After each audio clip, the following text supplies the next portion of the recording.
We have some beautiful leaf lard from our pigs and from other pigs that my friend Trevor had butchered, and some beautiful leaf lard there. It's important to use leaf lard when you're rendering lard. You can use other fats just if you are making candles or soap or anything, but leafy lard is really the best lard for baking and for cooking. So it renders down beautifully, and you can see I'm just using the knife and I'm separating out all this and making it into smaller pieces. I tried to do this one time with the food processor. Gloppy mess. But anyway, you can do it if it's slightly frozen and if your food processor is powerful. Mine was not, and so it ended up being just a gloopy mess. So basically, I'm just putting all this in the slow cooker pot, and then I will put it all on low for about 10 hours, and I'll be scooping off the cracklings, they're called, and the pieces of meat that you know, sort of, and the impurities that come out of the fat while they're slow cooking down. So that is how that goes. So a lot of people eat the cracklings, and we don't, you know, which I think is funny that I really should probably, you know, put them in something and figure out. A lot of people, which cracks me up, put them in salads. You know, I think that's funny to put pure fat into a salad, but hey, I put bacon in there, so what's the difference? Anyway, we'll see this fat in about 10 hours. So I've cut up all the fat, and as you can see, I've got it all in the slow cooker, and it's topped right to the top, and we will watch that go down and down and down. So I'm going to show you after about 4 hours. You can see everything is rendering down, the lard. And you're going to stir it. I do it every probably 4 or 5 hours. Actually, probably more like 3 or 4. Anyway, there. So yeah, you can see it's rendering down. And what we'll do is, once it's all rendered down, skim off the cracklings. That's what will be left. So this is the lard after it's been rendered for roughly 8 hours. So this, I still got lots of lard that can be rendered down, but what I'm going to do, because I'm getting ready to go to bed, I'm going to strain off some. So cheesecloth or coffee filter, whatever you have, in a strainer. You're gonna strain that off, and I used a 9 by 13 pan lined with parchment paper, and you can see that I have strained out.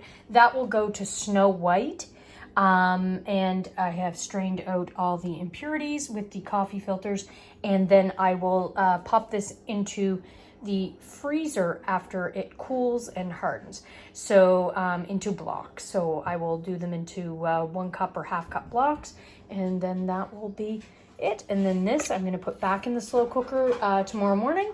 So what you want to watch out for and avoid when you're rendering lard down is these bits sticking to the bottom.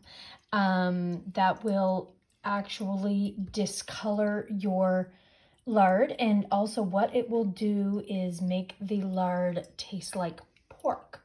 So the more little bits of meat that you have in there, the more little bits of sort of fat that sticks and gets too hot to the sides. So that it just indicates that it's gotten too hot and I haven't stirred it enough.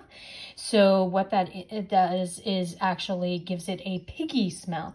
So if you want your lard not to have a piggy smell and to go snow white and be really good for pastry and things like that, I mean, it's still good to fry French fries in, or anything else that you want to deep fry. You know, or use for frying. But if you want to really have the best lard possible, and it's going to go, you know, completely white here, and I can smell it. It doesn't smell piggy at all, so I know that that has not affected it. Then that is what I want to do. So I'm gonna just strain this off, and I thought I was gonna put this stuff back in the fridge and sort of render the rest down tomorrow morning because I was going to bed, but frankly, it doesn't look like it's going to be enough to, you know, to worry about. It's not crackling, but, you know, judging by the bottom of the pot there, I don't want to, you know, sort of go back at it again.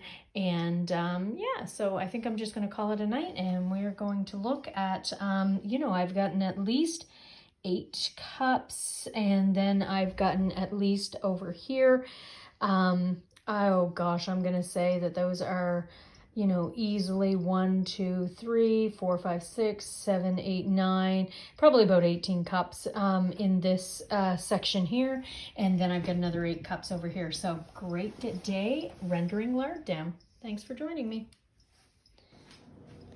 So as you can see, it's morning, and this is what has happened to the lard overnight. So you can see that it is beautifully white. It smells not piggy at all, just like clean fat.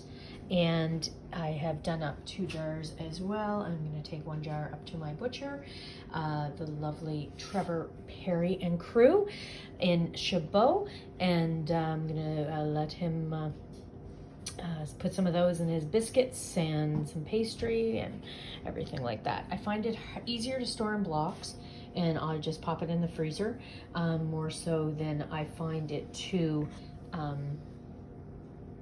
sorry, I was trying to turn that around, more so than I find it to put it into jars. But for small amounts, jars is fine, because if you're just going to store it in the fridge, it's perfect. But I find that I just pop mine in the freezer. So I'm going to cut that. You can see it's quite thick, so it's going to make up about 9 2-cup blocks. I might do it in cups and wrap it in parchment paper, and in between layers of parchment paper, and put that in the freezer, and I'll store it in Ziploc bags. So that will allow me to just take out what I need. I have some here that we are, let's look. Here it is. So some here that I'm getting low on. Let's see. I've got it with handy parchment. And here it is. So there's the blocks of lard, frozen. So, and that's about a 1-cup block. So, love that. I love how easy that is. So that's how you do it.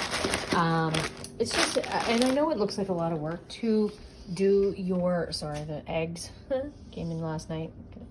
Gotta wash them up, but wanted to just show you how much sort of was left at the bottom of that. Not very much at all was left at the bottom after I rendered it all down, and that probably could have even been rendered another probably 3 hours or so, but I wanted to go to bed. So anyway, it's just important that we don't waste any parts of the pig. I know a lot of people are you know, it's sort of put off by how much work it is, but we take our pigs to a butcher, a very good butcher, so that we don't waste any of the meat. We also sell the rest of the pigs, so that helps to minimize waste, to make sure that everything is, you know, butchered and cut properly. We also like to make sure that every part of the pig that we can is being used. So Trevor always calls me and makes sure that I want my leaf lard set aside, and I always do, because I always want to render that down. So that's just a little bit about how we render lard here and why we render it.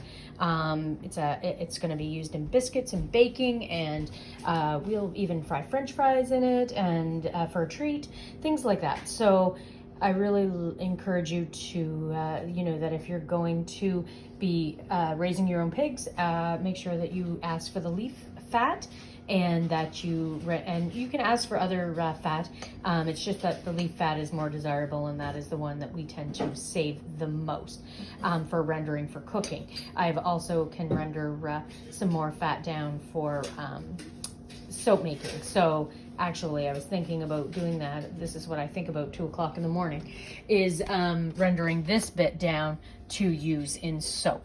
So because it's been left overnight, so it's not really, you know, probably something that I use as a food product, but I definitely could put it into soap. And I think that would be a great way not to waste it. So anyway, take care, everyone. I hope you have a great morning. And again, if you have any questions about rendering lard, send them my way.